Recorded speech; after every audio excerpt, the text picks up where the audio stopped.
Então, vamos tentar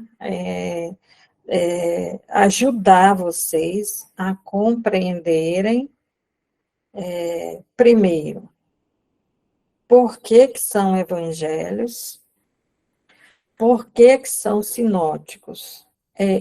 Depois, também, além de entender esses termos, vocês vão saber como e quando e onde foram escritos esses evangelhos.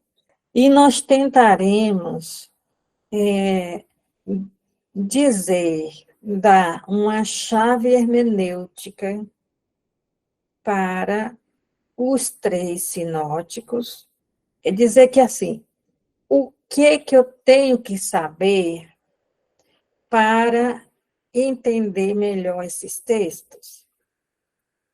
É como assim, se você tivesse aí onde você está, na sala, você estivesse no escuro, tivesse faltado energia elétrica, e aí você ligasse uma lanterna, digamos que você tem uma lanterna em casa, para quando faltar energia.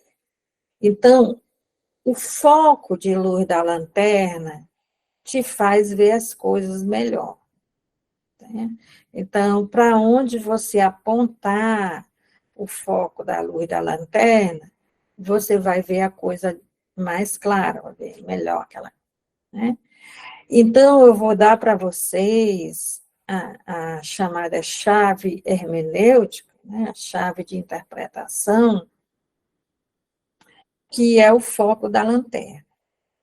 Quer dizer, qual seria a luz da lanterna que te ajuda a olhar bem e ver bem e compreender bem qualquer passagem de Mateus, de Marcos, de Lucas, tá? Então, a chave é como a gente abre as portas. Então, a chave hermenêutica quer dizer aquilo que eu tenho que saber, que eu vou precisar usar em qualquer passagem que eu for ler. Tá? Então, qual é a chave para abrir a porta do Evangelho de Marcos? É isso. Qual é para abrir a porta do Evangelho de Mateus? É isso. Então, cada evangelho tem um objetivo. E se você sabe qual é o objetivo, você entende melhor as outras passagens. Além da gente ter algumas chaves hermenêuticas, mas nós vamos ver algumas passagens que são importantes. Então, hoje, a gente vai um pouco do contexto histórico. Para a gente entender o contexto, a gente precisa saber como era organizado o Império Romano. Porque esses livros do Novo Testamento, todos eles foram escritos nesse ambiente do Império Romano. Então, o Império Romano, o que significava essa questão Império Romano? Império Romano significava que o rei de uma antiga nação chamada Roma, e a capital também chamava Roma, ele dominava sobre quase o mundo inteiro, que era conhecido naquela época, tá? Então, era difícil ter algum povo que não era dominado pelo Império Romano. Então, quer dizer que em qualquer lugar, né, em todos os países, em todas as nações sobre que existiam naquela época, né, pelo menos em quase todas, quem governava era alguém que, de certa forma, era uma espécie de funcionário do imperador romano. O império é isso. O império é quando uma nação domina sobre as outras.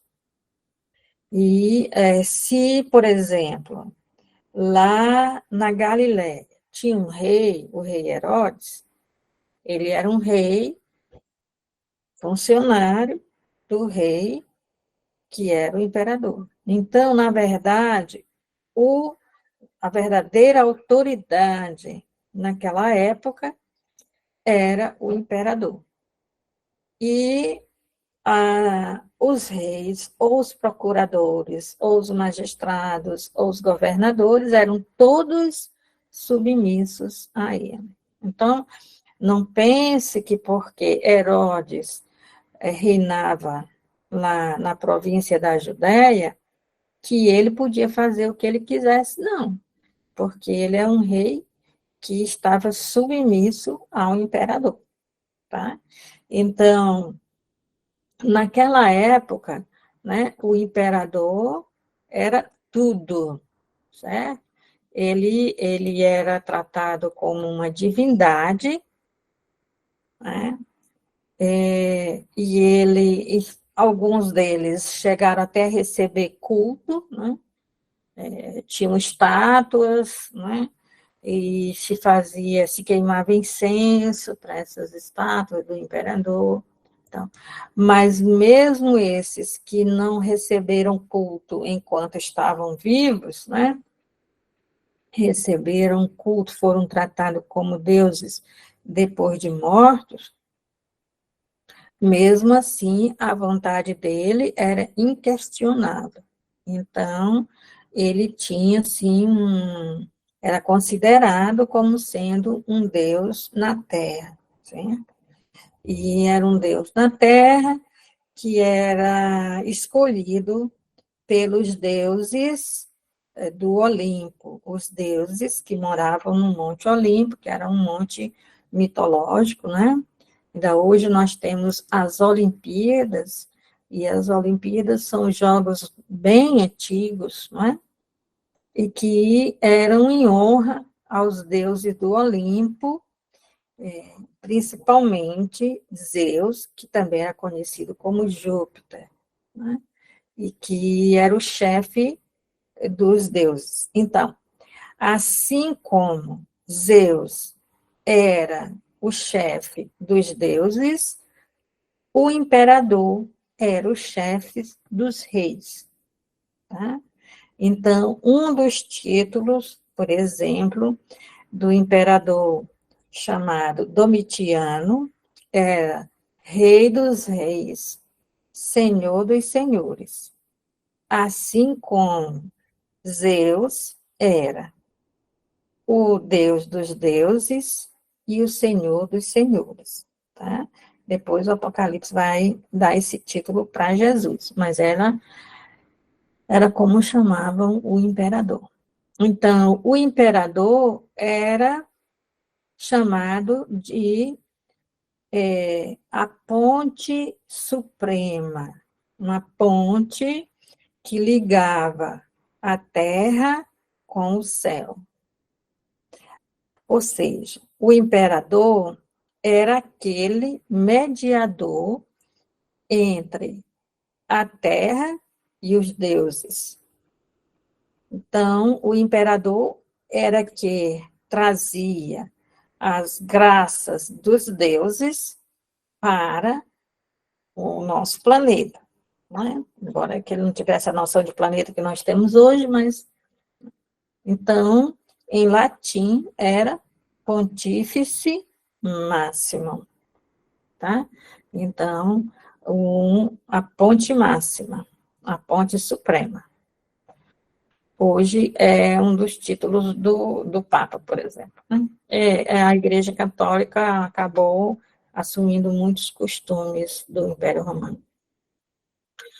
Abaixo do imperador, né, tinha aqueles que detinham a autoridade sobre outras pessoas, mas estavam submissas ao imperador. Eram os senadores, os magistrados, de uma maneira geral, como procuradores, governadores, não é? Eram os reis vassalo. Um rei vassalo é um rei que é submisso a outro rei, né? E as elites ricas e os homens de negócios, né? Hoje nós chamaríamos os empresários. Naquela época eram os donos de muitas terras, né? E que tinham grandes plantações, muitos funcionários, muitos escravos, etc. Tá bom? Então, essa era toda uma, né, uma multidão de pessoas que elas tinham autoridade, né, política e financeira, monetária, as duas estavam juntas, e que eram, assim, dependiam do imperador, mas de mais ninguém. Tá? Então, elas tinham autoridade sobre outras pessoas, e só o imperador que estava acima delas. Então, aí, no caso, nós temos Herodes, nós temos Pôncio Pilatos, tá bom? E toda esse pessoal.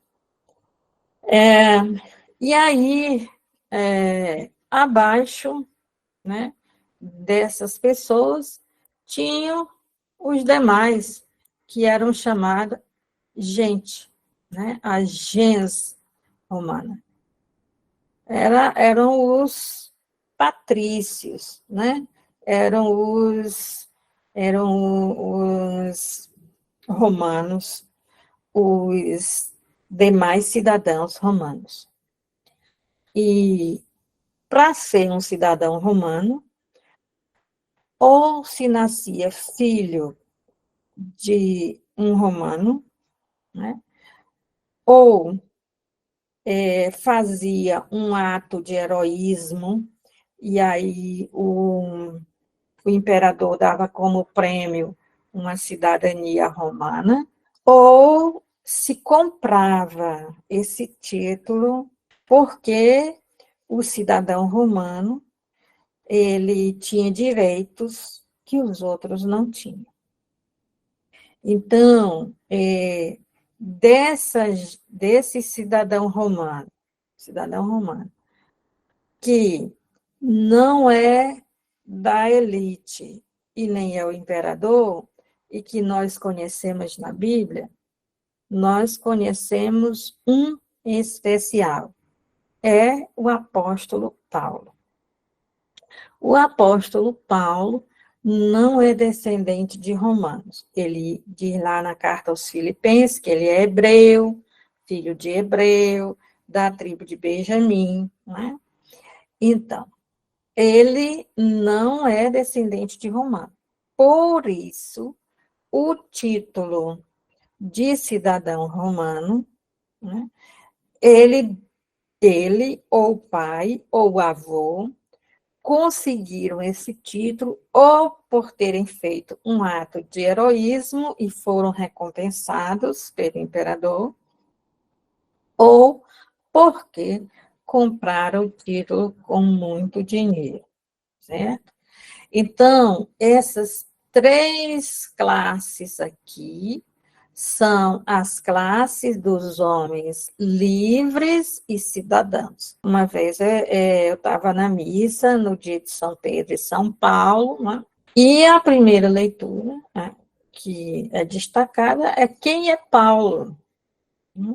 E ali, nessas leituras, sempre diz que Paulo era fariseu, né? Perseguia a igreja, etc, etc.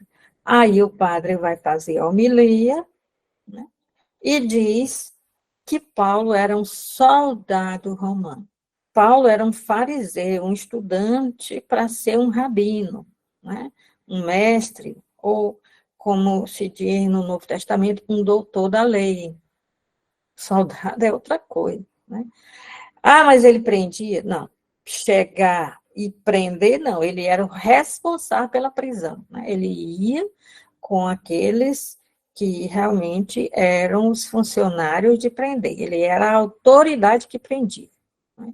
Paulo era cidadão romano. Ele é um cidadão, quer dizer que tem uma honra, tem direitos. Tá? Então, o cidadão romano eram pessoas que ou nasciam, eram descendentes de um romano, ou esse título era conseguido dessas duas formas que eu falei. Então, havia 3 classes de pessoas que eram livres e cidadãs romanos. Agora, nós temos pessoas que são livres, mas não são cidadãos, né? Cidadãs. Por exemplo, Jesus, ele é livre, ele não é escravo, mas ele não é cidadão romano. Os apóstolos, né? Certo? Então, esses são profissionais, né? Geralmente profissionais liberais, como, por exemplo, Jesus era um artesão da madeira, né?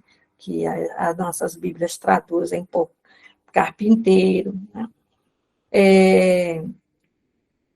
Nós temos os pescadores que tinham barcos, né? Os filhos de Zebedeu tinham barco, eles tinham funcionários, né? Então, são profissionais, né?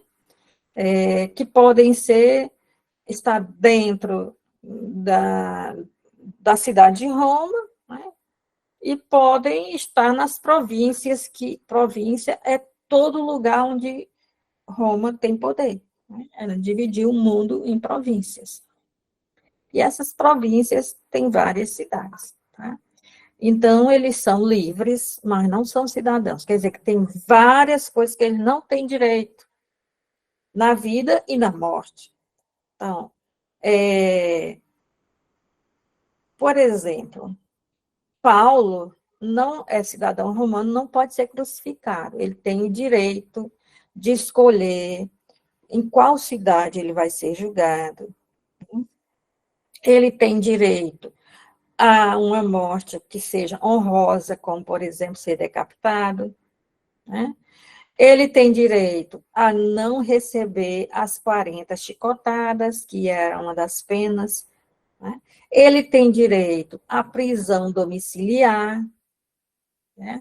Por que que Paulo tem esse direito? Que ele é cidadão romano. Jesus tem direito a uma morte honrosa? Não, ele é livre, não é escravo, mas ele não é cidadão, então ele vai ser crucificado, Pedro vai ser crucificado, né? Tá? Então, e assim vai. Então, tem várias coisas que eles não têm direito. Quem é livre, mas não é cidadão romano. Tá? Entre essas pessoas, não se considera apenas os homens, né, que são livres. As mulheres também, elas são livres. Se elas forem filhas de um homem livre, ou se elas forem esposa de um homem livre, né? Tá? Então, elas também podem ser livres, mas não ser cidadã. Tá? Agora, as mulheres dessas 3 primeiras classes, elas eram cidadãs? Não. As mulheres dessas 3 primeiras classes, elas não tinham direito de cidadania. Elas não tinham voz, elas não podiam dar opinião na política, ela não podia, mesmo, por exemplo, no Atos dos Apóstolos, nós vamos encontrar Lídia, né? Lídia é uma comerciante de púrpura, ela tem um local que é tão grande que a igreja pode se reunir lá. Mas, irmã, por que que elas não são livres, já que elas são esposas dessas pessoas que estão lá livres e são cidadãos romanos? Por quê? Elas são livres, mas elas não são cidadãs. Elas são livres, as mulheres desses aqui são livres. Por exemplo, se Paulo fosse casado, a mulher dele seria livre, mas não seria cidadã. A mulher do Pôncio Pilatos é cidadã? Não, ela não é cidadã. Ela é livre, mas a mulher do imperador, ela é cidadã? Não, ela não é cidadã. Ela é livre, mas não é cidadã. Já te dou a palavra, André. Por exemplo, a mulher do Pôncio Pilatos, que está aqui nesse segundo degrau, ela sabe que Jesus é justo, que Jesus é inocente. Ela pode interferir para que ele não seja crucificado? Não, porque ela não é cidadã. Ela apenas pode avisar o marido, mandar um escravo, avisar o marido que, por favor, não condene aquele homem, porque ela teve um sonho, não faça isso. Mas ela não tem voz para impedir isso, porque ela não é cidadã. Ela é livre, quer dizer que ela não é escrava, mas ela não é cidadã. Tá certo? Diga, André. Irmã, então, pelo que eu estou vendo, é geral. Todas as mulheres e crianças não são cidadãos romanos, é isso? É, É. muito bem observado. Certo? Então, por exemplo, Atenas era famosíssima pela democracia, foi lá que saiu a democracia, que nasceu a democracia, lá em Atenas que vieram os filósofos, né? O Aristóteles, Platão, Sócrates, tá? As mulheres eram as mais oprimidas, né?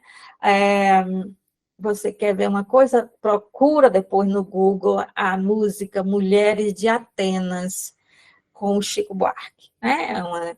É uma crítica à sociedade brasileira, que é na época em que a música foi composta, né?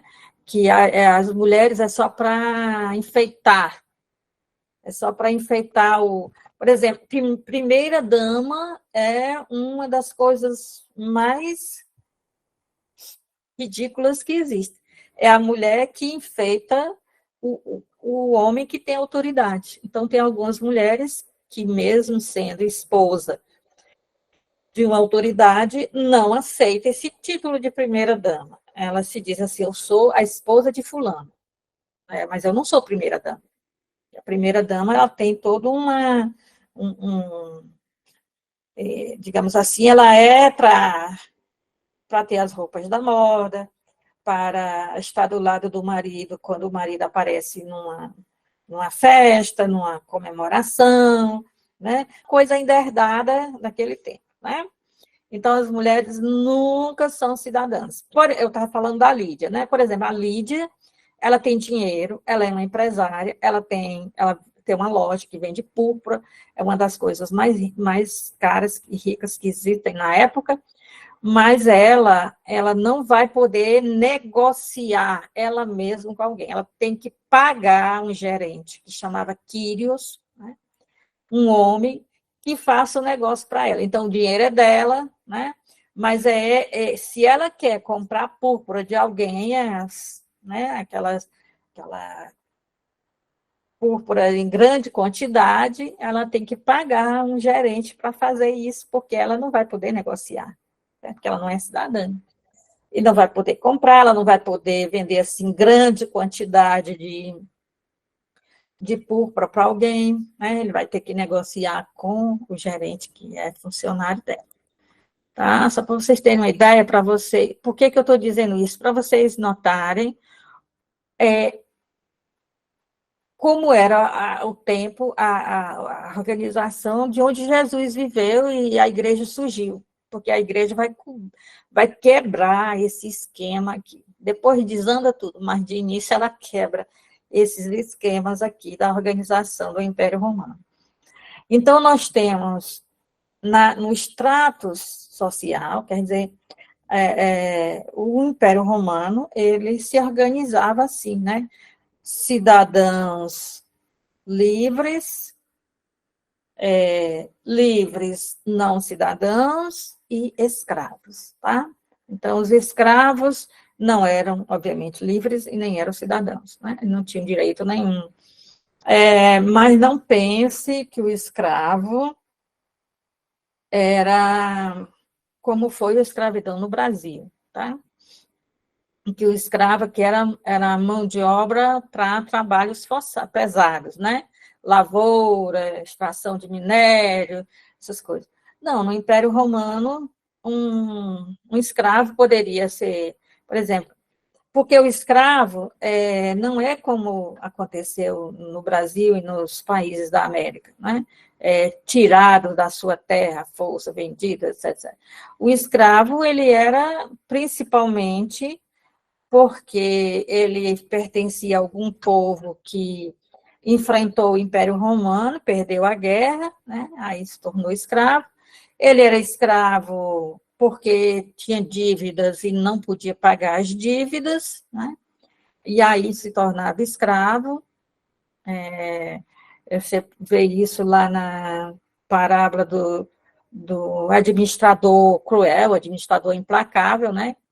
Porque o homem que deve dinheiro a ele, nem que ele se vendesse a si mesmo e os seus filhos, tá? Ele teria como pagar a dívida, né? Então, a maioria dos escravos eram escravos por dívidas, é, e, ah, e outros eram escravos porque eram presas de guerra, né?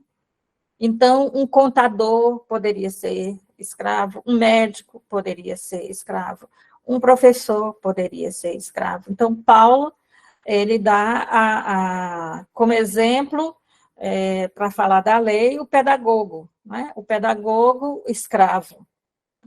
Ele é escravo, mas enquanto o herdeiro for menor de idade, ele é um escravo que manda na criança. Aí, na hora que o herdeiro se tornar maior de idade, aí aquele professor que antes mandava nele vai estar totalmente submisso porque é um escravo, certo? Então, Paulo usa essa terminologia. Por que que os judeus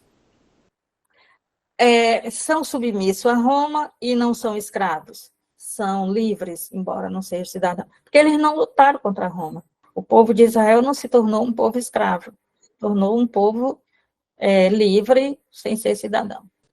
Então, só se tornava escravo se o país fosse dominado através de uma guerra, né? Se tivesse perdido uma guerra. Uma Não sempre, rebelião. certo. Se não tivesse havido luta, não, eles dominavam, Roma continuava dominando, né? Eles eram submissos, mas não escravos, é isso? Isso. Tá Ou bom. então ele poderia ser escravo porque teve uma dívida com alguém, não tinha Sim. como pagar e se tornava escravo. Até Mas que a dívida fosse paga. Mas aí, nesse caso, dele ser escravo, por exemplo, um cidadão romano, se tivesse dívida com alguém, ele poderia ser escravo, Não, um cidadão nunca vai ser escravo de ninguém. certo? Mas esses outros, Os que são os livres livres e não cidadãos, eles poderiam ser escravos, podem, no caso? podem. É Certo, só não ter como pagar uma dívida, ele se torna escravo. certo, certo. Ok, obrigada, Nem professora. nada. O Agenil está satisfeito ou ainda precisa de mais algum esclarecimento? Satisfeito, irmã, satisfeito. Tá bom. Tá jóia, então. Muito boas perguntas. Bom, então, vocês estão vendo também que há todo um estudo sobre a indumentária, a forma de se vestir é importante, né? No Império Romano havia leis sobre as vestimentas, sobre a indumentária, né?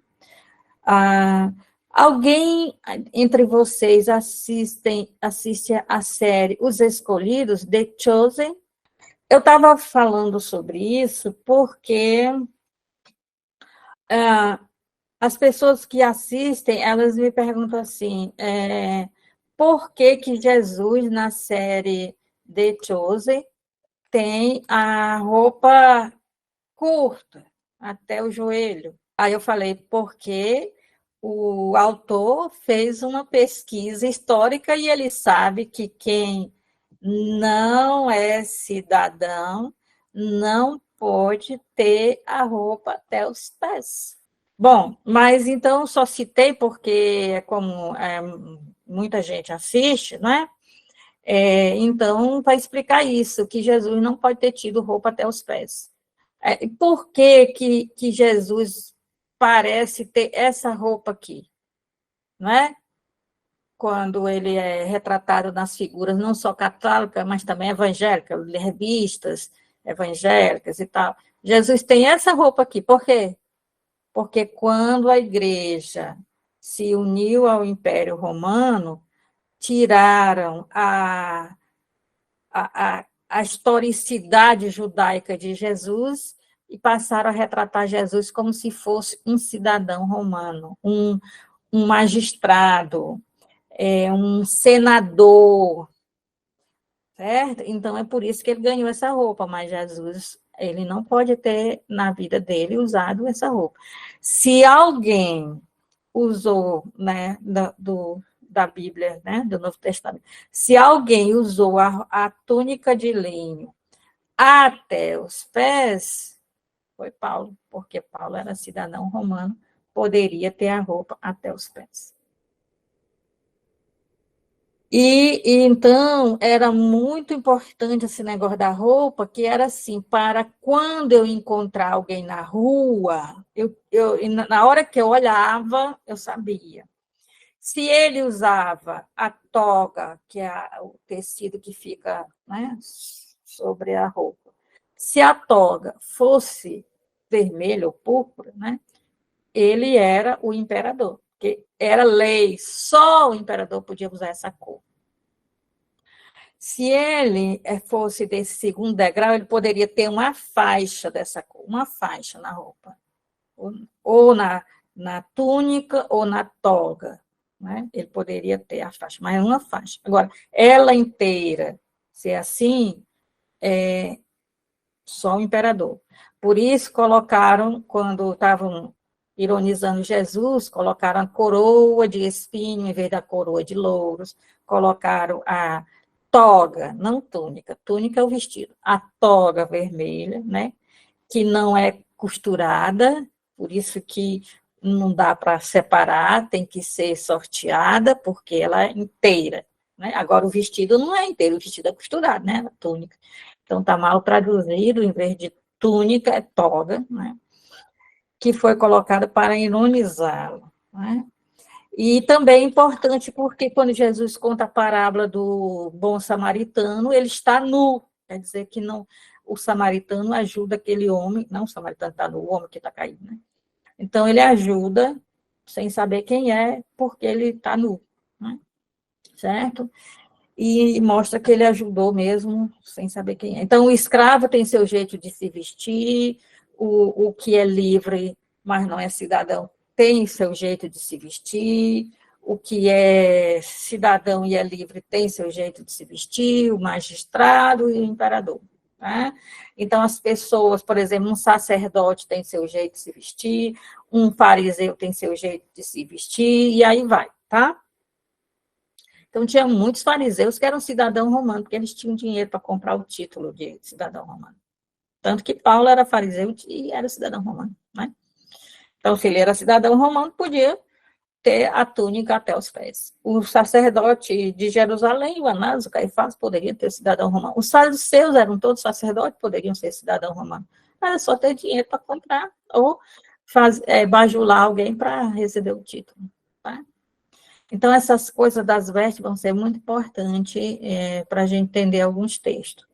Além disso aí que eu falei para vocês, né, dos 3 estratos sociais, o livre cidadão, o livre não cidadão e o escravo, né, o Império Romano se organiza como se fosse uma corrente com vários elos. Então, esse aqui, ele está ligado aos deuses, esse, segundo aqui, está ligado ao imperador, esse está ligado a esse que está ligado ao imperador, que está ligado aos deuses, e assim vai. Então, o último é o escravo que não está com ninguém para ser vinculado a ele, e ele está vinculado a todos. Né? Então, era assim essa cadeia. E essa cadeia se chama cadeia de patrono-cliente.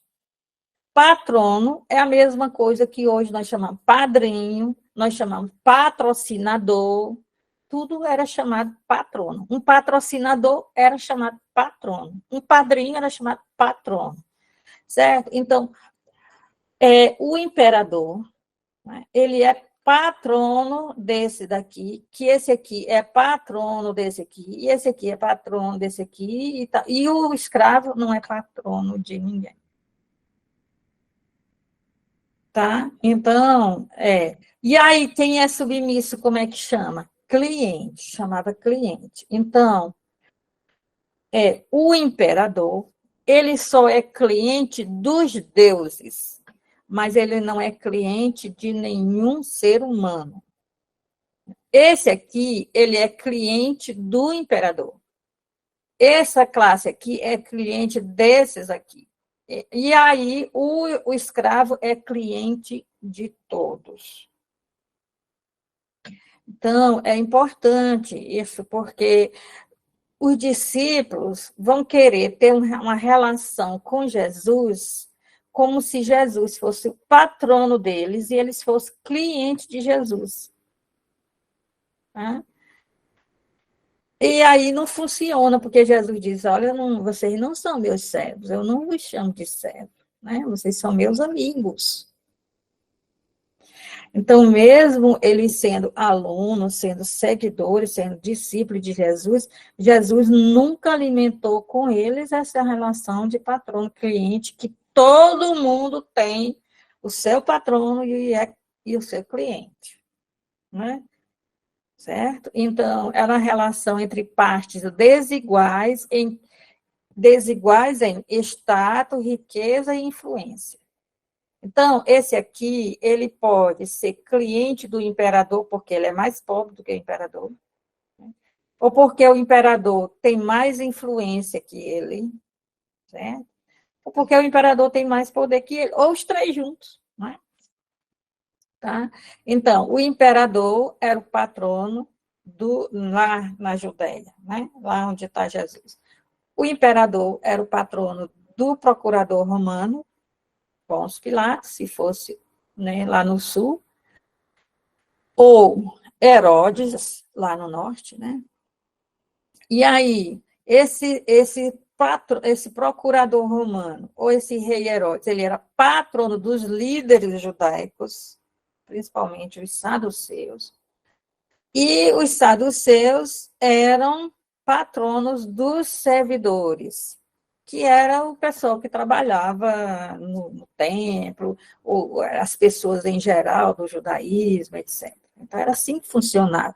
E era por isso que o imperador estava lá em Roma, a milhares de quilômetros, e conseguia mandar nesse escravo bem aqui, lá nos confins da terra, porque havia uma cadeia de esse manda nesse, que manda nesse, que manda nesse. Tá?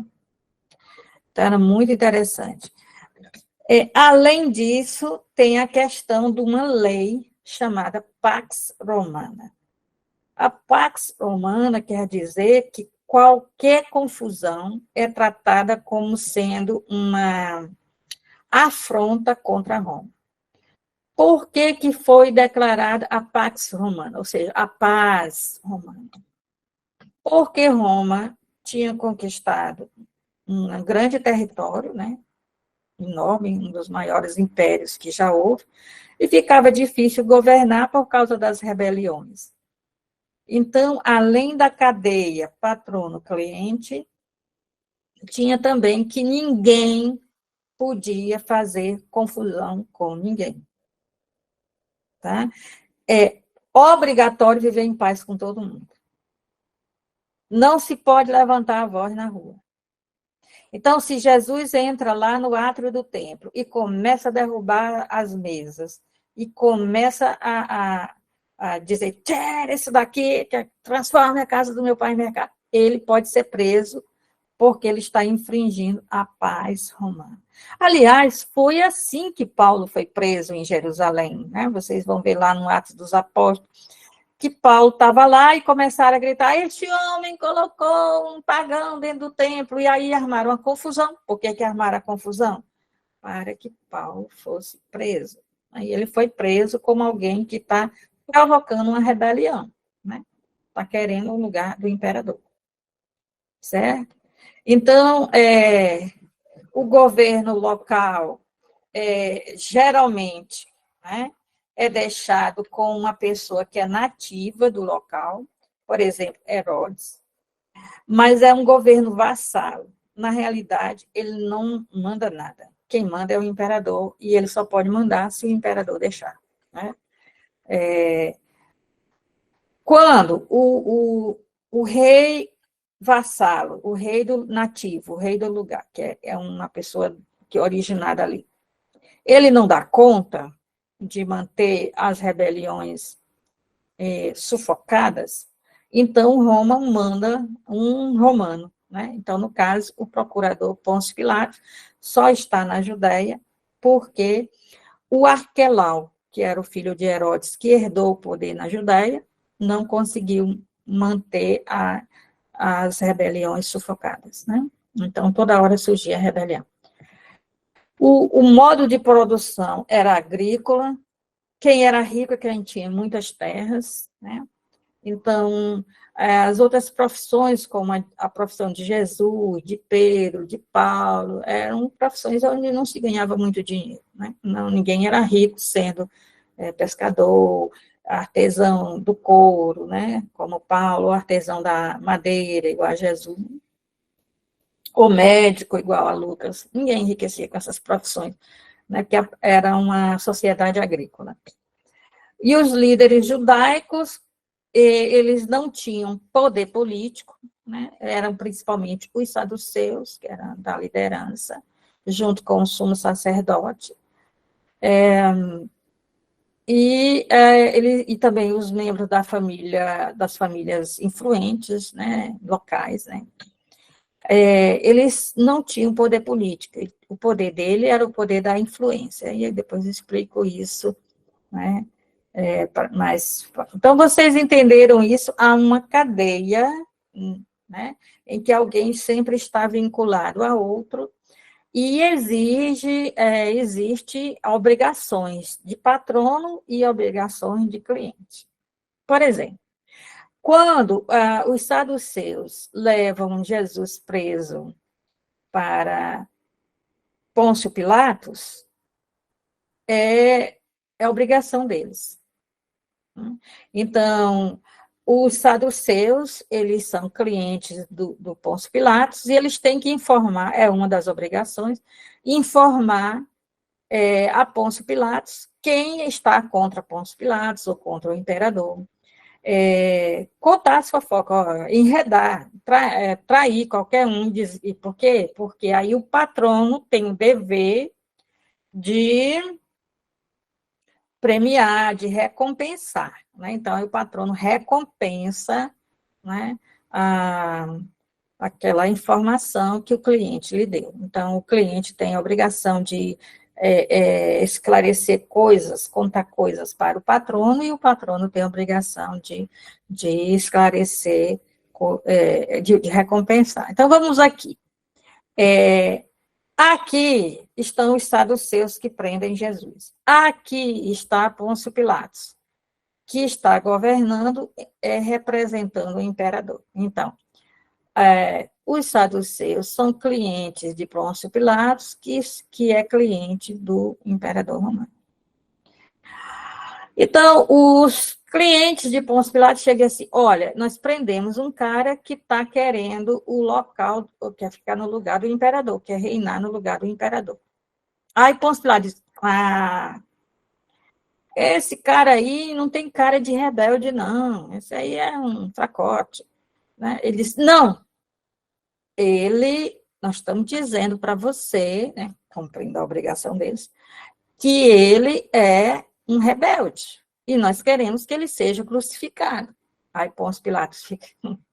Esses daí deve ser rival deles, e eles estão querendo armar uma para cima desse cara, desse tal de Jesus. Pôncio Pilatos: não, vamos resolver lá, para lá, isso aí. Então, aí, o que eles fazem? Eles dizem assim: espera aí, nós somos seus clientes, mas você é cliente do imperador.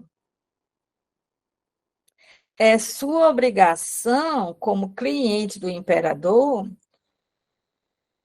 destruir qualquer um que possa ser uma ameaça ao imperador. Então, assim como nós temos a obrigação de avisar você que esse cara é um rebelde, você tem a obrigação de matá-lo, porque senão você não é cliente de César. Aí o Pôncio Pilatos, mesmo sabendo que Jesus é inocente, vai matá-lo, porque senão ele perde o posto dele, porque os caras já estão dando a dica, nós vamos denunciar você para o imperador, nós vamos dizer para o imperador que nós trouxemos um rebelde aqui e você absolveu, né? Viu como é sem entender isso? Porque muitas vezes eu até já ouvi pessoas, esse negócio do evangelho está mal contado, como é que Pôncio Pilatos, que é o governador local, vai fazer uma coisa que os fariseus estão mandando, os fariseus não mandam nele, ele que manda nos fariseus. Mas você não está entendendo a relação patrono-cliente, né? Certo? Então, é isso. Sem essas informações, não vão entender certas coisas, né? Então, a forma como o império governava era terrível, né? Terrível mesmo. Então, e aí ele se mantinha como, né, como poder, né, e evitava as rebeliões que procuravam libertar os povos que estavam sendo conquistados, né? Então, para quem é católico, desde ontem nós estamos ouvindo falar nessas cidades aqui. Aqui é a Judéia como província romana. Então, não confunda a Judéia, né, um local, né, uma região, com a Judéia província. A Judéia província, como eu disse, província romana, é uma área grande, dividida com várias cidades, né, e que tem um governo que é escolhido por Roma. Então, na época do rei Herodes, o Herodes reinava sobre toda a província da Judéia. Quando Herodes morreu, a província da Judéia foi dividida entre seus filhos. Então, o Herodes do Novo Testamento, o Herodes da época que Jesus é crucificado, né? O Herodes da época que Jesus nasceu é o Herodes pai, o Herodes Magno, o Herodes Grande, que reinou sobre isso aqui tudo. Na época da morte de Jesus, é o Herodes Antipas, então ele é responsável, não é? Só por essas do norte, essas cidades aqui do norte. Então, Jesus, como é galileu, a Galileia é uma região, a Fenícia é uma região, a Decápole é uma região, né? Então, Jesus é de uma cidade dessa região. É como se aqui fosse o país, só que é um país dependente de Roma, é uma província. E aqui fossem os estados, e dentro dos estados tem as cidades. Então, a Galileia e esse norte aqui era responsabilidade do Herodes Antipas. Como Jesus nasceu em Nazaré, ele é da região da Galileia. Portanto, quando Pôncio Pilatos quis se livrar de condenar Jesus, ele disse, ele é galileu, leva para Herodes. Herodes está aqui na cidade, está aqui em Jerusalém, né? Está aqui em Jerusalém. Porque era a Páscoa, Herodes foi para lá. Herodes vai dizer, eu sou responsável por ele, mas não no lugar onde Pôncio Pilatos é o governador.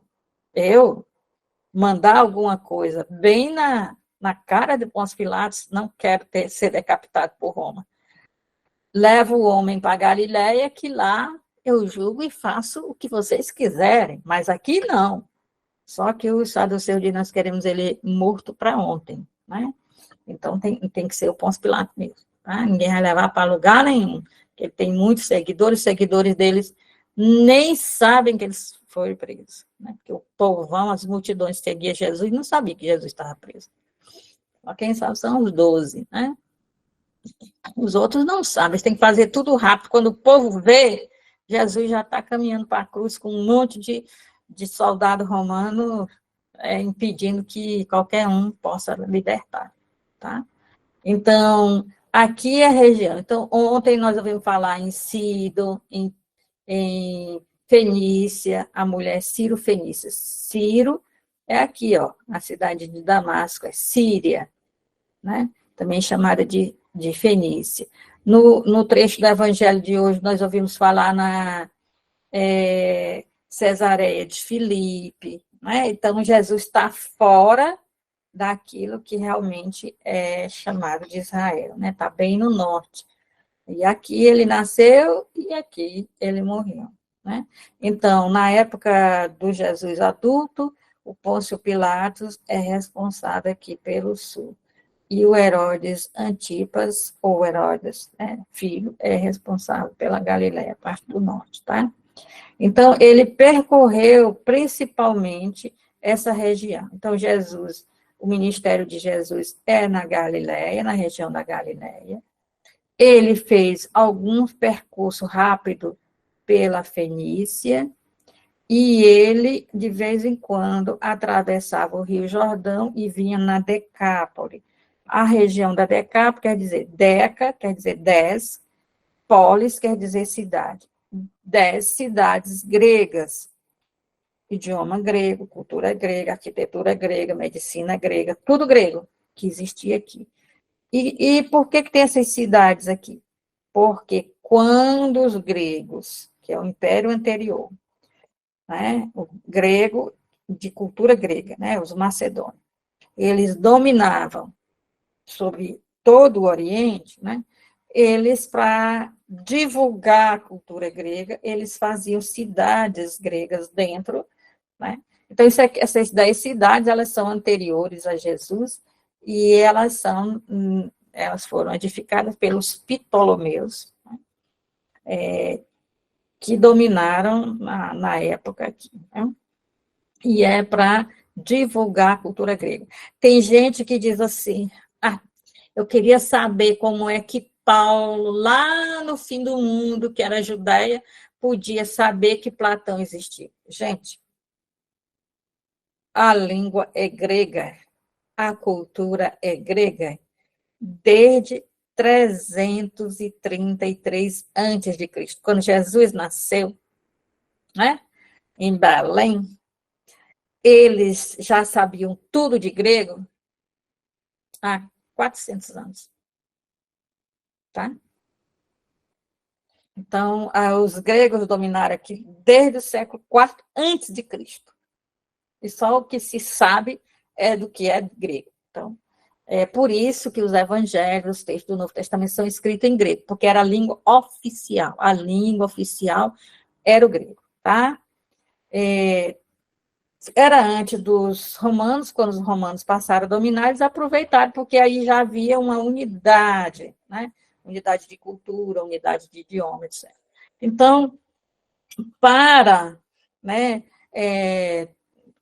governar com força, né, total, com essa coerção mesmo, existia o sistema de impostos. Então, o povo, né, estava todo esse povo aqui da região norte desse mapa, né, que é a Galileia, estava submisso a Herodes, né, Herodes filho, e pagava imposto a Herodes. Só os galileus pagavam imposto a Herodes, os outros não pagavam. Tá? Todos que estavam dentro do Império Romano, não só nessa província, mas no mundo inteiro, pagavam tributo a Roma. Qual era esse tributo a Roma? 1/4 da produção. 1/4 da produção. Aí vai ter os cobradores de imposto, né? Que vão aparecer aí. Então, 1/4 da produção. E se eu não produzir nada?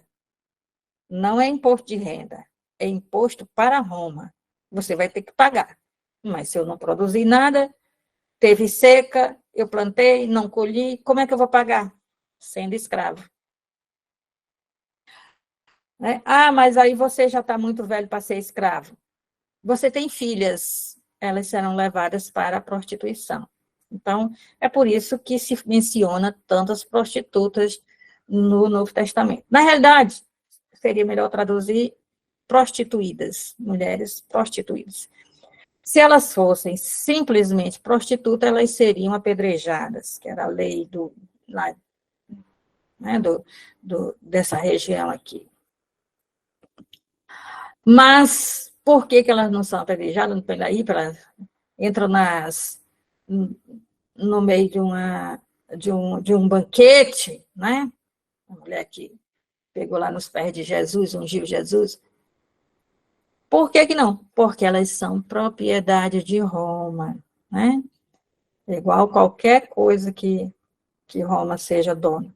Então, ninguém pode fazer nada com elas. Elas são pagamento de dívida. E não é porque o pai quer, é porque o cobrador de impostos leva os filhos jovens para...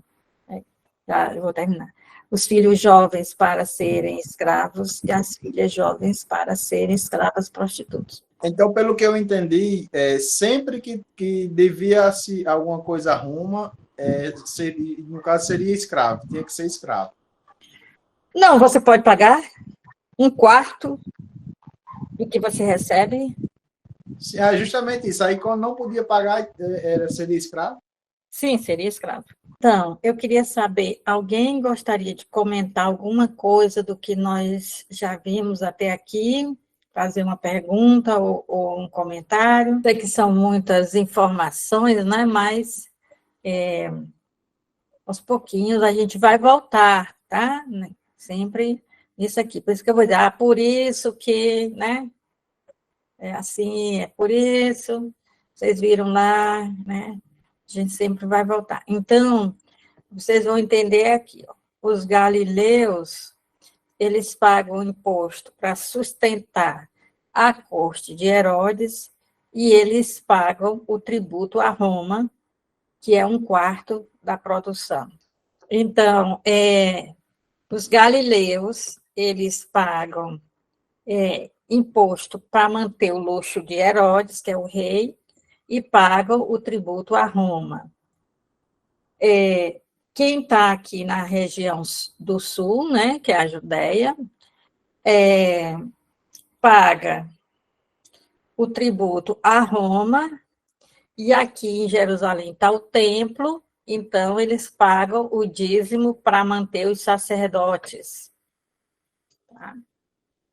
Então, é um povo extremamente empobrecido por causa desses impostos. E esses tributos a Roma têm esse objetivo mesmo, né, que é enriquecimento do império e deixar os povos que foram dominados por Roma na miséria, porque estando na miséria, eles não têm como fazer uma rebelião contra Roma.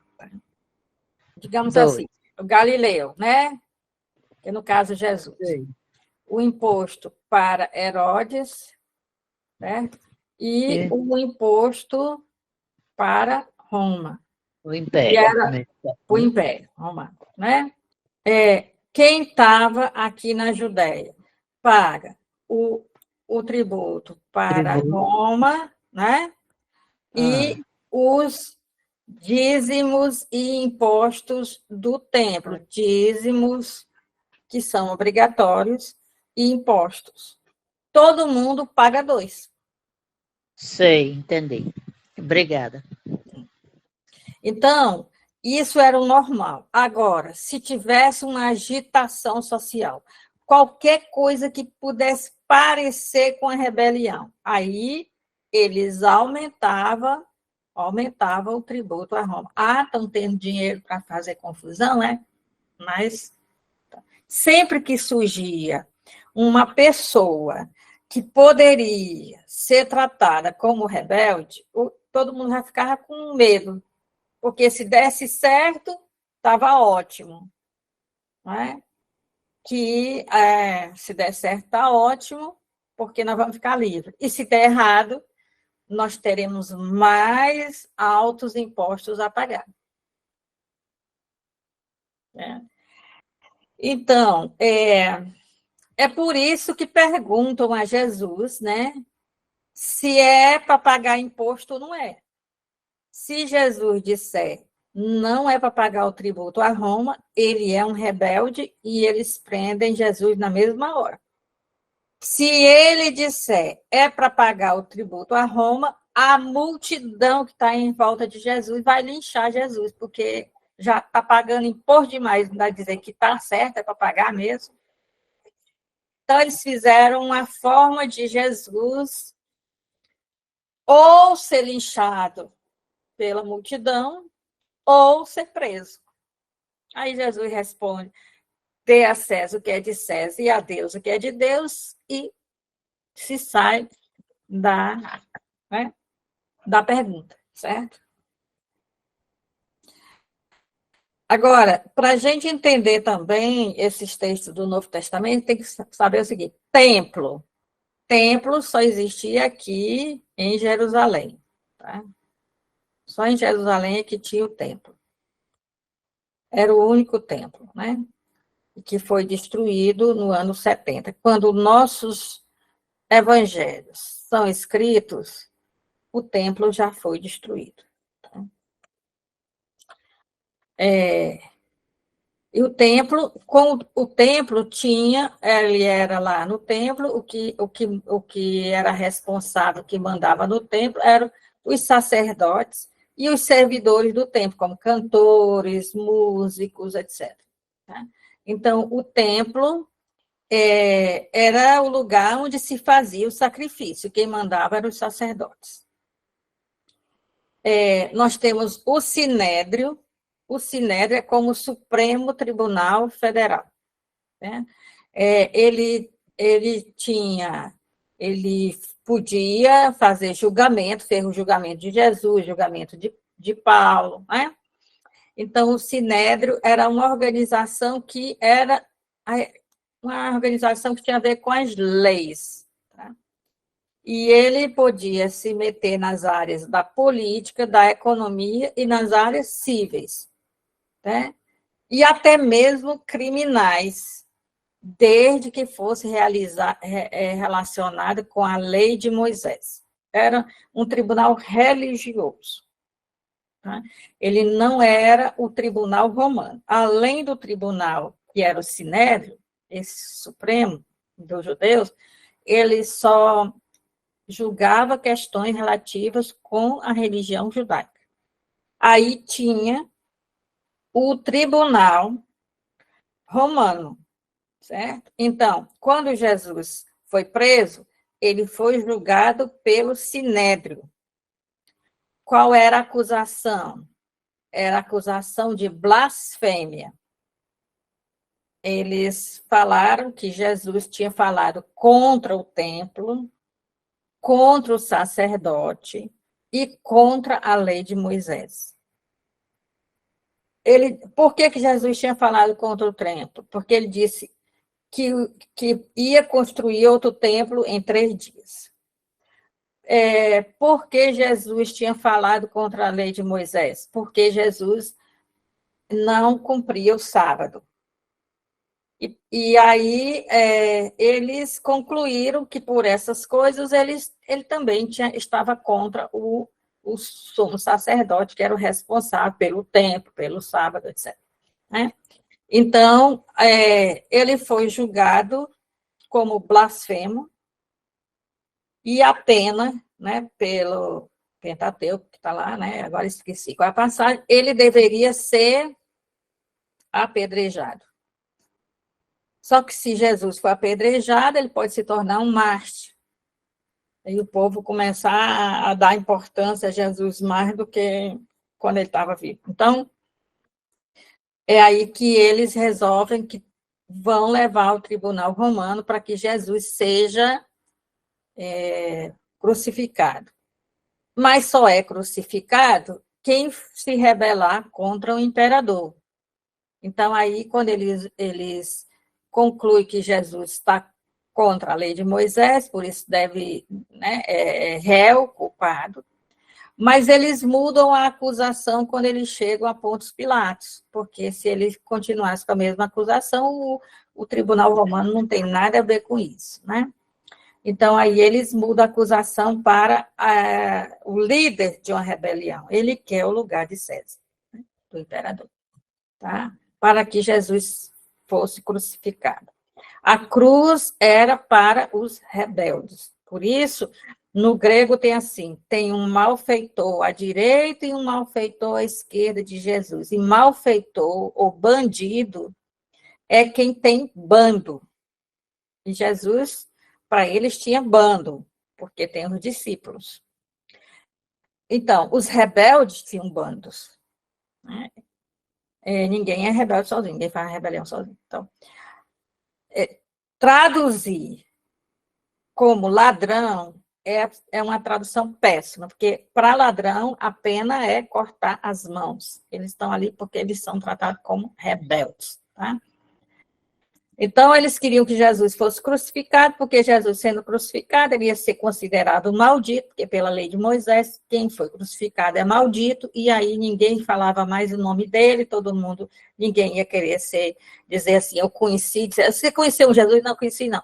Pedro está lá no julgamento de Jesus, e Jesus ainda nem foi condenado, e Pedro já jura por tudo que é sagrado que nunca viu Jesus na vida dele, porque ninguém conhecia um crucificado, né? Ninguém falava o nome de um crucificado. E é por isso que eles querem que Jesus seja crucificado, né?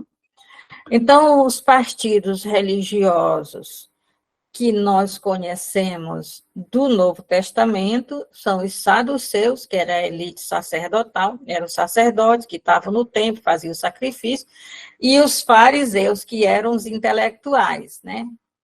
Irmã, Paulo era fariseu, né? Uhum. Tá bom, obrigada.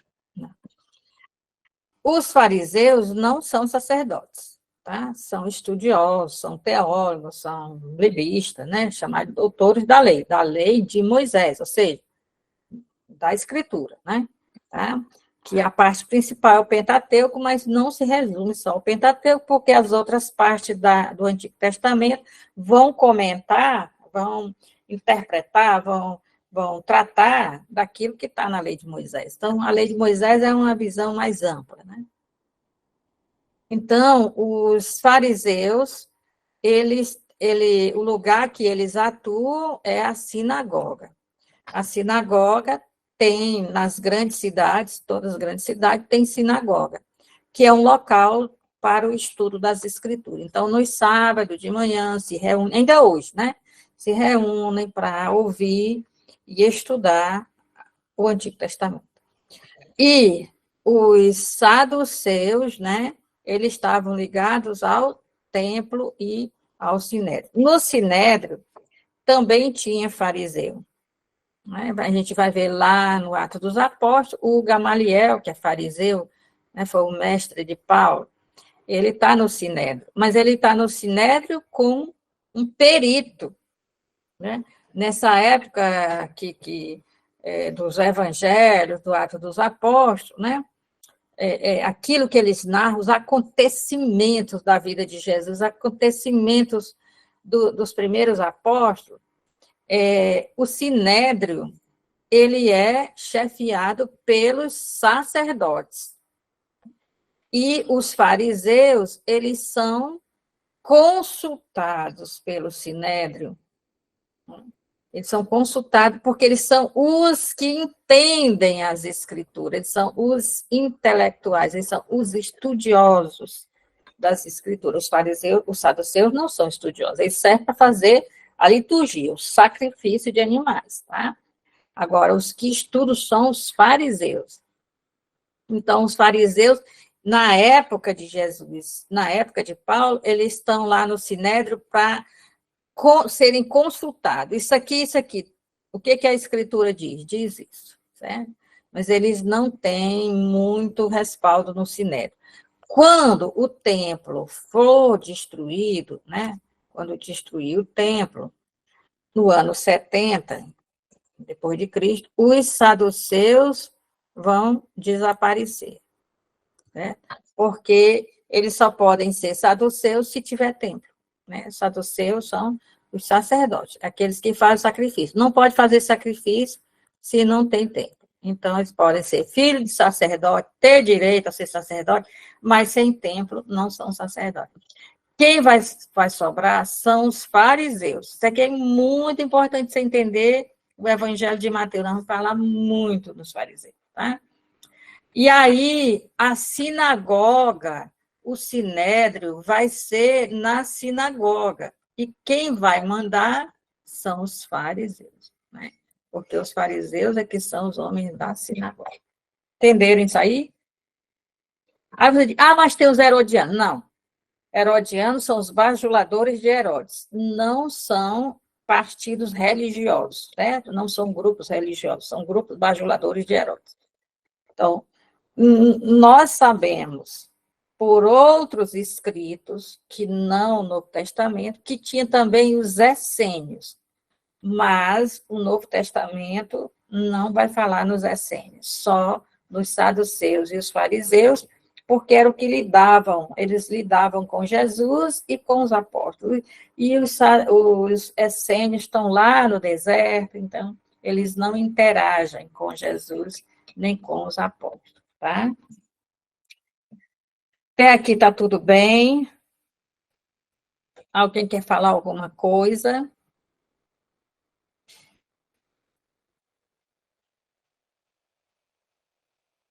Tá bom, vocês que sabe.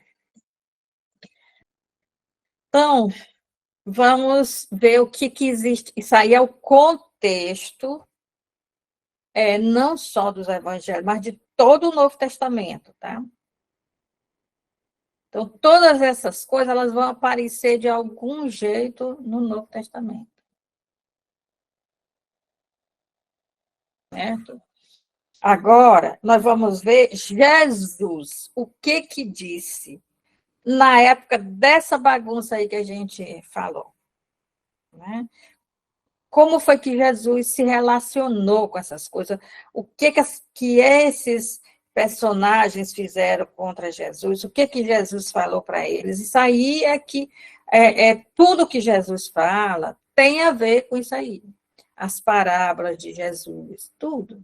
Os ensinamentos dele está interagindo. Esse negócio do imposto, né? Ele vai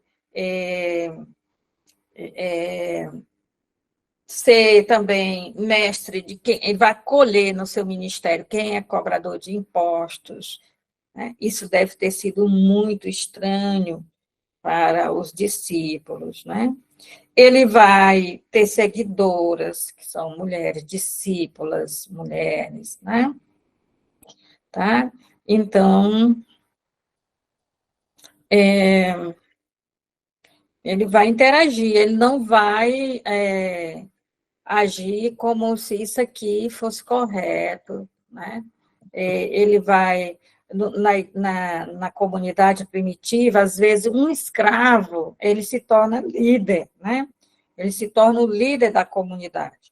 Porque, como eu falei, o escravo poderia ser um professor, um pedagogo, né? Um intelectual. Não é para pensar escravo, assim, alguém que era negro. Não tem nada a ver, pode ser a pessoa mais branca do mundo, não tem nada a ver com essa coisa de se é negro, se é amarelo, se é branco, não tem a ver com isso, a escravidão na antiguidade, certo?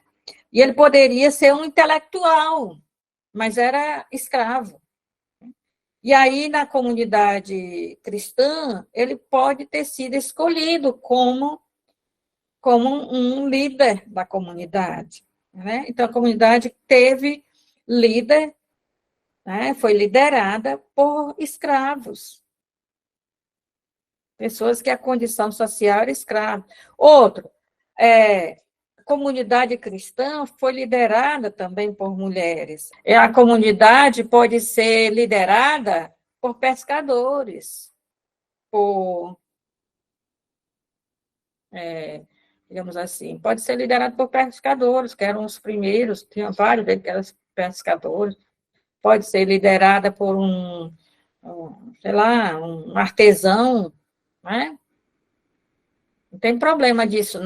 Essa hierarquia aqui não existe, essa hierarquia social não existe na comunidade. E quando a pessoa lidera, ela tem que ter a postura de um escravo, mesmo que ela não seja, para não repetir isso aqui. Né? Então, a carta de Tiago vai dizer, olha, a verdadeira religião é amar a Deus, cuidar dos pobres e das viúvas e dos órfãos, e não se corromper com a mentalidade do mundo. Que mundo? O mundo do Império Romano. Não deixar isso aqui entrar para a comunidade cristã. A comunidade cristã é diferente radicalmente disso aqui. Foi Jesus que ensinou, tá? Vai desandar depois, vai. Mas no início não era assim, tá? Então, a mensagem de Jesus, o centro da mensagem de Jesus é o reino de Deus. Tá? Era disso que Jesus falava. E isso aqui é uma expressão que, na época, era uma expressão subversiva. Porque só havia um reino. Era o de César. Dizer que há outro reino, que quem manda é Deus, isso não era bem visto pelo Império Romano. Isso era tratado pelo Império Romano como uma postura subversiva. E que nesse reino, que não é o reino de César, as coisas funcionam ao contrário do reino de César, piorou. Porque o reino do César só existe por causa dessa cadeia de um tá sobre o outro, sobre o outro. Se isso aqui quebra, não funciona o império. Tá? Se isso aqui, essa mentalidade aqui é o que organiza o império, faz o império servir. Se não tem, o império quebra. É por isso que o cristianismo vai ser perigoso para o império. E vai ser depois perseguido pelo império. Porque ele é o oposto do império. Isso significa, ele é entendido como se o cristianismo quisesse quebrar o império. Então, quando fala reino de Deus e não o reino de César, do imperador, então significa que Deus julgou o Império Romano. Ele está propondo outra coisa. Julgou, considerou errado, né? E está propondo outra coisa. Então, quer dizer que todos os que representam essa mentalidade, como, por exemplo, os saduceus, fariseus, eles estão contrários à vontade de Deus, tá? Então, a primeira coisa que vai, assim, muito deixar suspeitas em Jesus é a expressão reino de Deus, ou reinado de Deus, né? Malkut Adonai. A outra coisa que vai levantar suspeitas sobre Jesus é que ele é galileu. E na Galileia foi o lugar onde teve mais rebelião no Império Romano, foi a Galileia. Né? Então, toda a história, ela mostra o Teudas, os Judas, e aí vai. Tem vários rebeldes que eram galileus. Por isso, que as pessoas perguntam, não tem nada que preste da Galileia. Porque cada vez que na Galileia alguém se torna rebelde, Roma crucifica e aumenta os impostos. Então, vamos conhecer, vem cá, vem conhecer aqui. Eu encontrei um cara que eu acho que é o Messias. É Jesus de Nazaré, da Galileia. Da Galileia? Não tem nada que preste da Galileia, né? É verdade. Era a região das rebeliões. Então, as pessoas tinham preconceito com a Galileia. Por dois motivos. Primeiro, porque a Galileia está junto dos pagãos. Isso aqui, os fenícios não são judeus. Esses aqui, né? não são judeus. Esses da Decápolis, esses aqui não são judeus, e eles estão do lado da Samaria, que é um sincretismo, uma mistura de judeu com quem não é judeu. Então, a Galileia é a Galileia das nações, ela está rodeada de nações pagãs, de povos pagãos. Então, e ela interage com esses povos pagãos. Então, não pode ser, não tem uma religião pura, né? A religião dele é misturada, principalmente misturada com política, né? Eles são rebeldes. É em nome da religião que eles fazem a rebelião, tá? Então, isso aqui difama Jesus, isso aqui difama Jesus, isso aqui difama Jesus, levanta suspeitas a respeito de Jesus, tá? A outra coisa é que Jesus fala de um rei que é pai, no Pai Nosso é Pai nosso que estás no céu, santificado seja o teu nome, venha a nós o teu reino.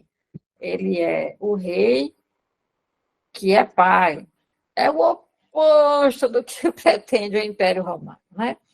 E é o oposto do tal do pater familias, é que o pai de família era o maior opressor. Ele tinha, o Império dava ao pai de família o pátria potestas, que em latim é o poder do pai. Então, dentro da família, o pai é como se fosse o imperador da família. Então, era um jeito de manter a coesão. Então, ele mandava nos servos, na esposa, nos filhos, nas filhas, nas noras, nos netos, nos bisnetos. Ele tinha poder total. Inclusive, ele tinha poder de vida e de morte sobre os membros da família. Se ele quisesse matar a mulher dele, ele podia, ou um filho, ou uma filha, tá? E ninguém ia se importar com isso. Tá? Porque dentro da família, o pai era o imperador.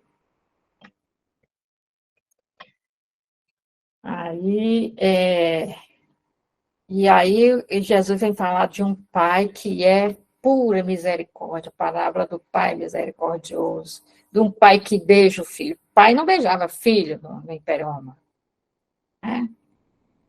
O pai não tinha afeto pelo filho, ele era alguém que decidia a vida do filho, decidia com quem ia casar, com quem não ia casar, isso, mais isso, mas... E se o filho ou a filha fugisse, ele mandava matar. Então, era assim a família no Império Romano. Né? Alguém quer falar alguma coisa? Porque todo mundo diz que o judeu é machista, mas isso é um antissemitismo. Dentro da família, naquela época, na antiguidade, em todo que era lugar, a mulher não era cidadã. Portanto, ela não tinha certo direito. Mas o povo, a cultura, onde a mulher tinha mais direito, por incrível que pareça, era no judaísmo. Tá? No ambiente grego, principalmente de Atenas, a mulher é só um enfeite. E no Império Romano, a mulher tem que ser total submissa, né, ao marido, assim como os filhos e tal. Ele tem o pátria potesta, o poder do pai, que é ser para a família como o imperador é para o império.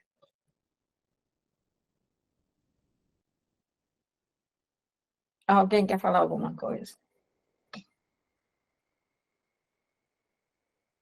Ninguém diz nada. Tá bom, vou continuando. Então, aqui nós temos o seguinte, o movimento de Jesus e as formas de cristianismos originários. Vamos ver lá no Atos dos Apóstolos que existem diversas formas de ser cristão. As duas mais importantes é uma forma judaica de ser cristã, que é representada por Tiago e Pedro, e a forma helênica, né, de ser cristão, que é representada por Paulo. Mas, mesmo assim, a forma de ser cristão em Corinto não é igual à forma de ser cristão em Tessalônica, né? Existem diferenças.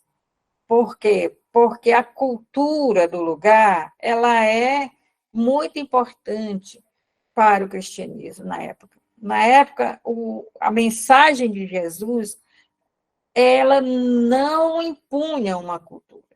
Então, quando quiseram impor a circuncisão para quem não era judeu, foi feito a grande assembleia, que é chamada de Concílio de Jerusalém, e foi visto que ninguém pode impor um dado cultural sobre o outro, né? Então, tem aquilo que todo mundo tem a obrigação de ser, né? E tem coisas que faz parte da cultura, né? Os coríntios vão perguntar para Paulo, a gente ora com a cabeça coberta? Não, vocês não são judeus. Por que vocês vão usar um costume dos judeus, se vocês não são judeus, tá? Então, existia cristianismos, forma diversificada, não existia uma uniformidade, né? De todo mundo ser a mesma coisa. Então, Paulo fala da tradição, não é? da tradição da ceia do Senhor, que todo mundo faz igual, e outras coisas, né? Tem as questões éticas, né? Como é que tem que ser, não pode haver opressão dentro da comunidade, não pode haver essa mentalidade do Império Romano, né? Mas as outras coisas são livres, né? Agora, por que a gente não chama a época em que Jesus, antes da cruz, né, ensinava os apóstolos? Por que a gente não chama de cristianismo? A gente chama de movimento de Jesus. É porque cristianismo significa que as pessoas já são chamadas de cristão, e não eram. Foi lá no final do primeiro século que começaram a ser chamadas de cristão. É necessário ter escritos para ser ismo, tem que ter escritos, e não tem escrito nenhum, né? O Novo Testamento foi surgir lá no final do primeiro século. Tá? Então, o que existe é um movimento que vai se tornar cristianismo. E o cristianismo só vai ser uniforme quando a igreja se unir com o Império Romano, aí vai ter que ser daquele jeito, né? E todo mundo vai ser igual. Mas antes havia muita liberdade para as pessoas serem. O que existia era controvérsias, né? Que a gente vai encontrar lá nos escritos universais, né? Chamados de escritos católicos, né? No sentido de universal, as cartas de João, né? As cartas de Pedro, a carta de Judas, né? Então, ali tem confusão, né? E aí eles chamam os grupos diferentes, né, muito diferentes, que vão ficando mais diferentes, chamam de herege, mas herege naquele tempo não era sinônimo de que nós temos hoje, de uma coisa errada, né? Herege quer dizer uma facção dentro de um grupo. Então, tem um grupo, e dentro daquele grupo surge um grupinho menor, diferente. Então, isso aí recebeu o nome de hereses, né? É um subgrupo. Tá? Agora, a heresia, aí a pessoa vê lá o nome herege, aí fica achando que era coisa séria. Esses hereges, esses que são mais diferentes, eles só vão ser perseguidos quando o imperador começar a perseguição. Né? Aí, antes só tem mesmo discussão, debate, se está certo, está errado, mas não tem condenação, não tem nada disso, né? Tá? Aí você diz, mas a primeira carta de João diz que quem não aceitar a humanidade de Jesus seja amaldiçoado, excomungado, anátema. Sim, mas os judeus vivem dizendo essa palavra. Se você não aceita isso assim, você seja anátema. Os rabinos discutiam assim, dizendo isso uns para os outros. Né? Não fazia ninguém naquela época ser excluído. Todo mundo está entendendo isso aqui? Então, tudo que Jesus disse e que depois foi escrito só pode ser compreendido dentro das tradições de Israel. Sem conhecer o Antigo Testamento, não é possível entender o Novo Testamento. Por quê? Porque, além de Jesus o tempo todo chamar atenção para a aliança, para a vontade de Deus que se manifestou no passado, para viverem. Jesus chama muito mais atenção para o passado do que para o futuro, viu? Então, ele fica se reportando, discutindo. O sábado não foi feito para oprimir ninguém, o sábado foi feito para libertar as pessoas, não é? Então, ele não está falando que não deve existir sábado, ele está falando que deve existir esse dia em que as pessoas se voltem para Deus. E que os cristãos vão dizer que vai ser para eles o dia da ressurreição. Que o dia da ressurreição de Jesus passou, que era o primeiro dia da semana, passou a ser chamado o dia do Senhor, né? Então, a palavra domingo significa dia do Senhor. Então, sem entender, né, o Deus que se revelou a Israel, e que Jesus vai corrigir os erros de interpretação da Escritura e vai mostrar qual é a interpretação correta, vai deixar todo mundo de queixo caído, porque ele entende melhor do que os escribas dos fariseus, né? Então, o tempo todo Jesus lida com as tradições de Israel, com o Antigo Testamento. Tá? E quando depois os seguidores de Jesus foram, né, falar sobre Jesus, escreveram os textos do Novo Testamento, eles escreveram para mostrar, um dos objetivos é mostrar que Jesus compreende e vive e explica o Antigo Testamento melhor do que ninguém. Né? Então, eles fazem questão de dizer, não, Jesus não é a favor do Império Romano. Jesus é a favor daquilo que foi ensinado lá no início. Certo? Então, aí foi se desvirtuando. E Jesus está corrigindo isso. Além do mais, Jesus é o filho de quem se revelou no Antigo Testamento. Então, ele que veio do Pai, ele compreende melhor tudo aquilo que as pessoas não podiam compreender. Então, não só ele mostra que o Novo Testamento, ele completa o Antigo, ele plenifica o Antigo Testamento, né? Mas também ele mostra que essa plenitude que ele fala é porque ele tem uma comunhão muito mais profunda com o Pai, porque ele é o Filho, né? Então, os evangelhos vão fazer isso, vão fazer a passagem da pregação de Jesus, né, e da pregação dos primeiros apóstolos para outra cultura. Primeiro, Jesus e os seus seguidores, né, viveram, não só apóstolos, mas os demais discípulos, viveram num ambiente rural. Tá? E com Paulo, o evangelho foi anunciado para as grandes cidades. Então, passou do ambiente rural para o ambiente urbano. Passou da cultura hebraica aramaica para a cultura grega. Passou da fala de Jesus em aramaico para o escrito em grego. Ora, hoje, a passagem do Evangelho fala éfata, abre-te. É uma palavra aramaica. O evangelista teve que traduzir, né? Então, eles estavam tão lembrados daquilo que Jesus fez, que até a palavra que Jesus disse, no idioma de Jesus, eles escreveram. Tá? Então, os escritos sobre a vida de Jesus não foram feitos para ser biografia. Tá?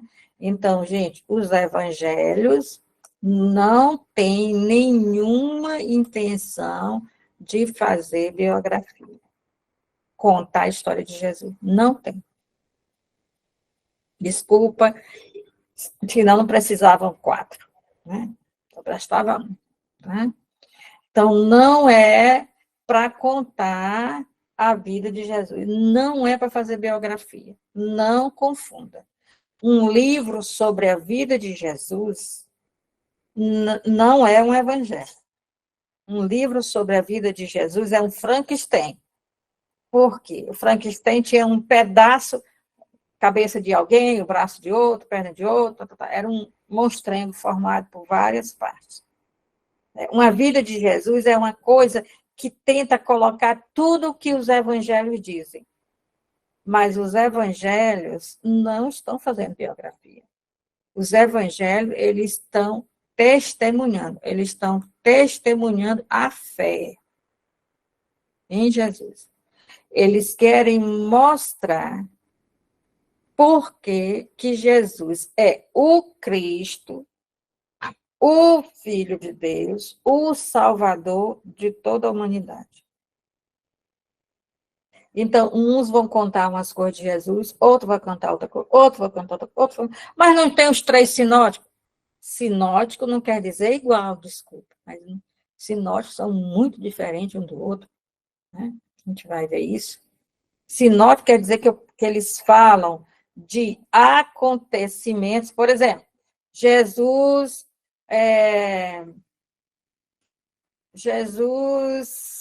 deixa eu ver uma coisa que está nos três. Tá, uma coisa que está nos Jesus escolheu os 12 apóstolos. Está nos três. Agora, é igual? Não, não é igual. Ele conta igualzinho? Não, não conta igualzinho. Essa escolha está lá no início, o outro está lá no meio. Jesus fez aquele gesto no templo de derrubar as coisas, está nos evangelhos. Está igual? Não, não está igual. Por exemplo, os lugares são tão diferentes que João, que não é sinótico, coloca isso no início do evangelho e os sinóticos colocam lá no final, antes de Jesus morrer na cruz. Né? E assim mesmo, sendo sinótico, ainda não está igual. Certo? Então, o fato de falarem sobre alguns acontecimentos, né, nesses três primeiros evangelhos, não quer dizer que esses acontecimentos estão narrados igual. Não estão. Tá? Então, eles não são biografia, tá? Não são biografia. Não. Os evangelhos foram escritos para falar da vida de Jesus. Não foram, não. Os evangelhos foram escritos para testemunhar a fé de quem acredita que aquele homem de Nazaré, da Galileia, chamado Jesus, que morreu na cruz, aquele homem é o Cristo, ou seja, o Messias. E ele é Filho de Deus, e ele é Salvador da humanidade. Então, o Evangelho, ele é dirigido à fé. O Evangelho, ele não foi escrito para pessoas que não têm fé. Tá? Os Evangelhos foram escritos para quem tem fé em Jesus. Para quem acredita que Jesus é o Filho de Deus. E essas pessoas que têm fé em Jesus, Filho de Deus, esse evangelho, esses livros, né, esses três que nós vamos estudar, eles devem aprofundar a fé. Então, vai suscitar uma fé mais forte ainda. Uma fé mais verdadeira, uma fé mais profunda. Eles vão mostrar o que significa ter fé. Por quê? Porque eles estão numa época de perseguição e muita gente que tinha fé abandonava a fé para não ser perseguido. Então, eles vão escrever para quem tem fé, para que aprofunde a fé, aumente a fé, tenha uma fé tão grande que seja capaz de morrer por causa de Jesus. É para isso que eles foram escritos. Eles têm uma intenção, eles querem convencer quem vai ler que já tem fé em Jesus, porque ninguém pegava um livro e dava para... lê esse livro aí para ver se você gosta. Não. Não era assim, não. A evangelização era feita verbalmente e com testemunho de vida, com a pessoa convivendo.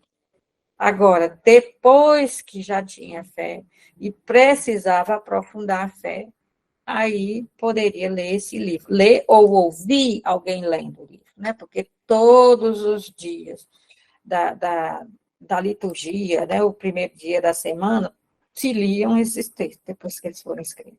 Tá? Então, esse esquema aqui eu peguei do Martin Sterra, né, que é um autor bem conceituado do lado católico, né, foi bispo e tal, era um biblista muito bom. Então, eu já estou terminando aqui, veja. Nós temos Jesus de Nazaré, nós temos a primeira parte que são as fontes, antes dos evangelhos serem escritos. Jesus de Nazaré, ele escolhe discípulos e convive com discípulos, aí ele vai ensinando esses discípulos não entendem quase nada, ele é crucificado, né, o acontecimento pascal é a cruz e a ressurreição, e aí, depois da ressurreição, os apóstolos formam as comunidades, né? E aí eles têm que falar que Jesus ressuscitou. Eles têm que manifestar isso, né? Certo? Então, muitos discípulos abandonaram a fé em Jesus quando ele foi crucificado. Esse foi crucificado, se tornou maldito, é a prova que não era o Cristo. Então, eles vão retomar esses discípulos. Eles vão falar isso para os familiares de Jesus, né? Então, a fé no ressuscitado para os familiares, para que os familiares realmente acreditem que Jesus ressuscitou. Tá? E aí, então, eles vão depois falar o querigma, né? Esse querigma é o acontecimento da ressurreição e a recepção do Espírito Santo para os que creem e para os que não creem, que é a grande evangelização. Então, aqui é uma elaboração do que um dia será o Evangelho. Então, nós temos vários gêneros literários antes do Evangelho. Nós temos apologia, que é para ajudar a defender, explicar. Se alguém acusar a nossa fé disso, a gente fala isso, né? É apologia. Tem controvérsia, que são as discussões, principalmente com os fariseus. Vai ajudar as pessoas a saberem explicar a sua fé para os fariseus. A catequese, as pessoas precisam aprofundar a fé, elas precisam de ensinamento. A palavra catequese quer dizer ensinamento, né? E liturgia, as pessoas vão começar a toda semana se encontrar, né? Então, aqui no Novo Testamento aparecer os hinos, né? As fórmulas litúrgicas, essas coisas todas, né? Então, no futuro, vão pegar tudo isso aqui que vai começar a ser escrito, escreve sua parte litúrgica, sua parte catequética, né? Isso aqui, eles vão agrupar e vão formar pequenos livrinhos, né? Pequenos livrinhos que tem. Ei, eu me converti ao seguimento de Jesus, queria evangelizar. Você tem um livrinho que fala das parábolas de Jesus? Ah, tem. As parábolas de Jesus, tem várias aqui. Toma, para você. Né? Eu preciso conhecer as parábolas, porque aí eu vou usar as parábolas para evangelizar. Não tem nenhum evangelho. Né? A turma que eu evangelizei está precisando de ensinamento. Você tem, sim, os ensinamentos dos apóstolos, assim, a catequese, aí para mim emprestar? Tem. Né? Aí, certo? Depois, os evangelhos começaram a ser redigidos e juntar essas coisinhas todas, né? E foram mostrar na vida de Jesus, né, como isso aconteceu. Mas o objetivo não é falar da vida, né? O objetivo é falar da fé, tá? Então, por hoje, era mais ou menos isso. A outra coisa, eu vou colocar no grupo o texto, né, para vocês lerem, tá? Mas é isso. Pois tá bom, gente. Muito obrigada, né, pela paciência e tudo que ficar até agora. Talvez você diga assim, poxa, foi muito conteúdo para a primeira aula, né? No texto, alguma coisa do que eu falei aqui vai ser retomada, tá? Vai ser retomada no texto que eu vou passar para vocês. Aí ajuda a aprofundar.